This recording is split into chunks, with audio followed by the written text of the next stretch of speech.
Yo, Bracy Skills connects back with another video. Putting my seatbelt on right now. It's top of the morning, man. Top of the morning. Trying to fix this glare. I might have to keep it like this, but man, sorry if this defrost is a little too loud. Like I said, it's the top of the morning where I'm at. Get my day started, but I'm not gonna be too long. I do got to talk about Victor Wembanyama's first game as a Spur. You know, the best way to describe that was kind of like, it was like watching a bad movie for the most part as a Victor Wembanyama, you know, him being out most of the game with the foul trouble. But overall, I felt like the team played well for most of the game. Like, they competed.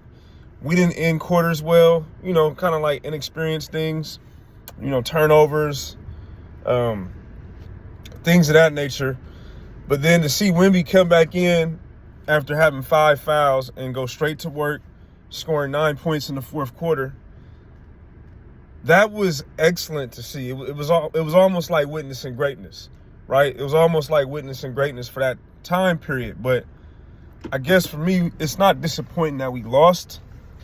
What's disappointing is that for him to score 9 points in the last quarter and then not get a touch or get a shot attempt the last 2 minutes, that was very disheartening to see. I know it's game one. We got 81 games left.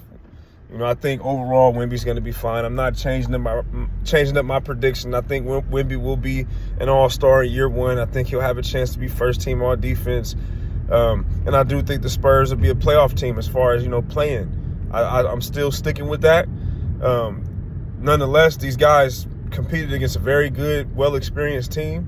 They look pretty good, and they could have won that game. I think if Wemby stays out of foul trouble, the Spurs might come away with a win. But I think what's discouraging is, you know, and we got a lifter. We're the youngest team in the NBA, right? Is the inexperience showed last night. And I just felt that the way Wemby got it going immediately when he got back in the game, I would have hoped and liked to see him get involved and get the ball in the last 2 minutes of the game.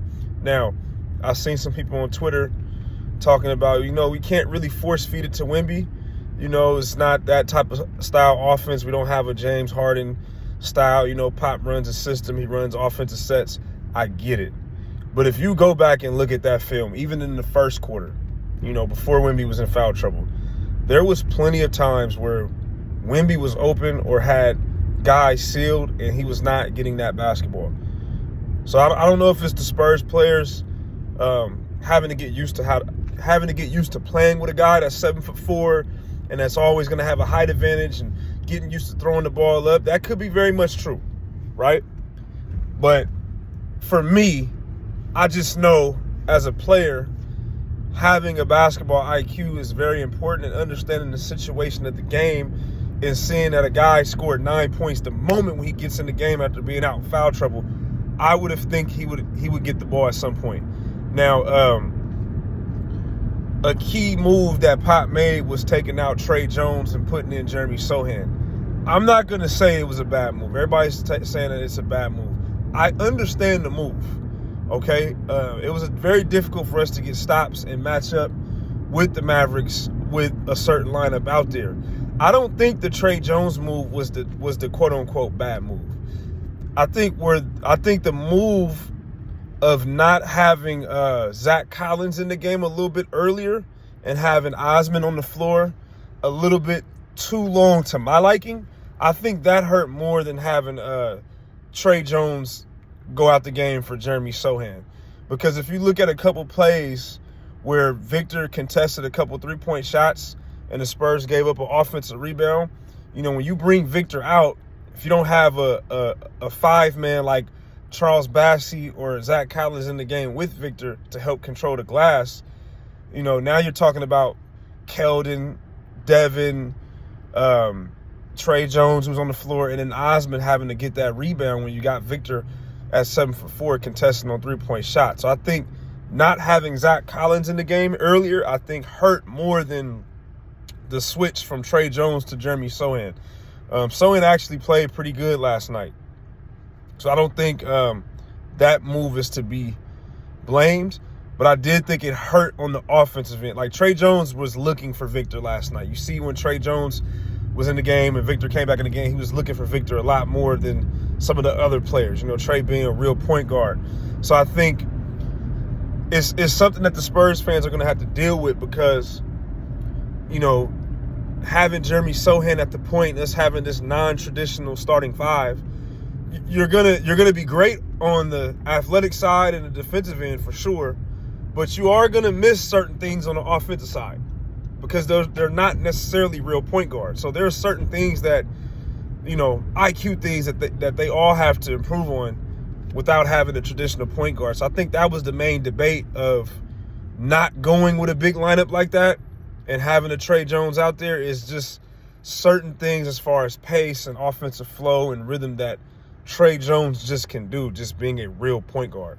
So I think, you know, we saw a little bit of that last night. But overall, I mean, I do feel like we competed. I do think we're going to be fine. I think we're going to be a good team. Some people think we're going to win like 30 games max. I disagree. I mean, you saw Wemby's presence the moment he got back on that court. Like, you keep Wemby out of foul trouble, man. I think that game is a lot different last night, in my opinion.